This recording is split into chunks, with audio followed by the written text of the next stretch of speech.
Una sa kasaysayan ng Pilipinas na magkaroon ng isang automated na halalan. Magaganap sa May 10, 2010. Ang napakalaking tanong ngayon ay kung paano ba ang paraan ng pagboto sa makabagong sistemang ito.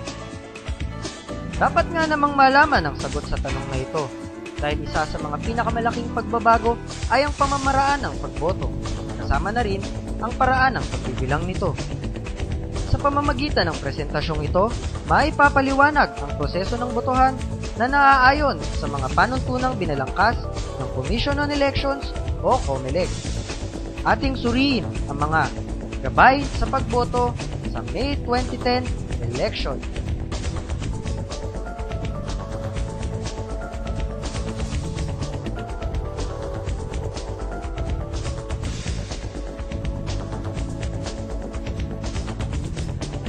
Pagbukas ng voting centers.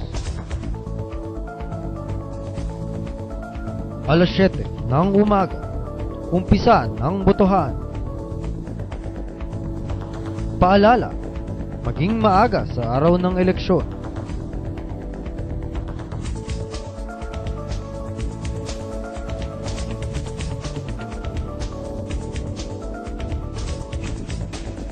Maging handa.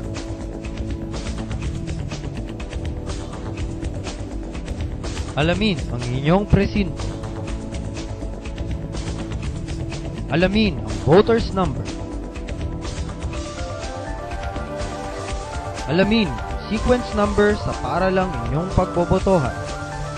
Paalala, magandang alamin ang mga detalye na ito bago pa man ang May 10. Magrehistro sa BEI.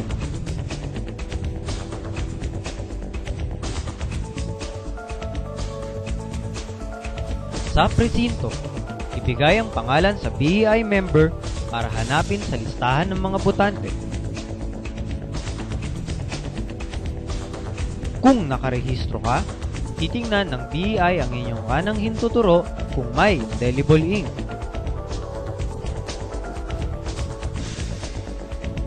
Kung wala, ilagda ang inyong pangalan sa Election Day Computerized Voters List o EDVCL. Lalagdaan ng BEI chair ang iyong balota para patotohanan ito. Kunin ang mga gamit sa pagboto. Kunin sa BEI chair ang mga sumusunod.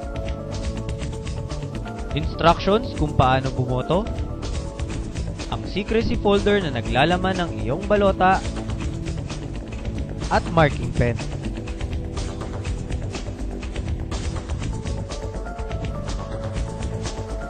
Pagpili ng iyong kandidato.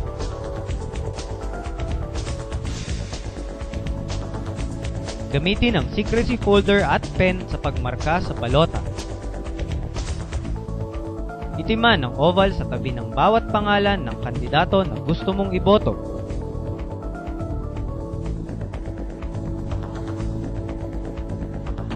Huwag bumoto ng labis sa hinihingi ng bilang. Huwag markahan ang balota ng kung ano-ano pa. Huwag itupi ang balota.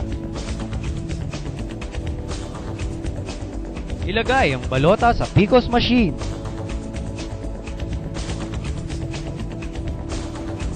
Ipasok ang balota sa PCOS machine slot.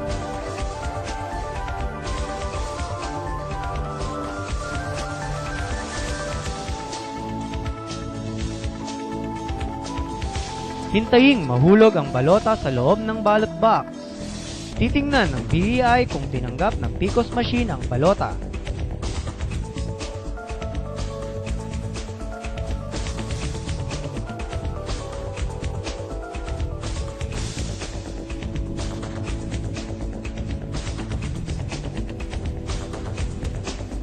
Mga rejected na balota. Kung hindi tinanggap, isingit uli ang balota sa machine. Kung tanggihan hanggang ika-4 na beses, mamarkahan na ng BEI chair ang balota ng rejected at ilalagay ito sa envelope para sa mga rejected na balota. Paalala, hindi ka na makakatanggap ng bagong balota kapag rejected na ang una. Ibalik ang mga gamit sa pagboto. Isauli ang secrecy folder at marking pen sa BI chair.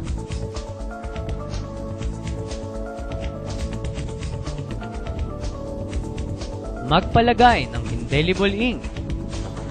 Hayaang lagyan ng indelible ink ng BI chair ang iyong daliri.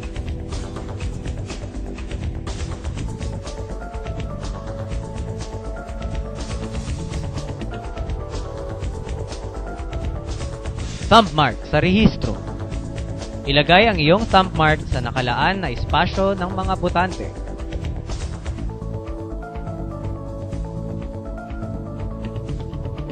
Lumabas na ng presinto.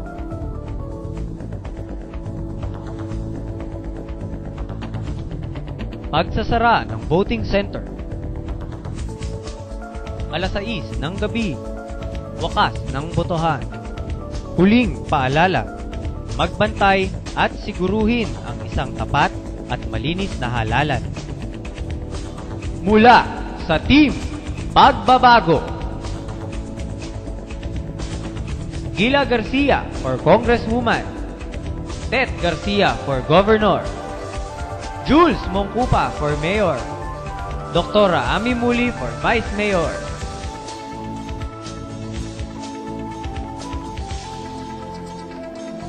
Councilors: Boy Antonio, Jose Baluyot, Rene Bernabe, Ricardo de Ausen, Roberto Miranda Jr., Angelito Montemayor, Arnold Soriano, Eva Susip. Pagbabago sa dinalupihan. Ngayon na!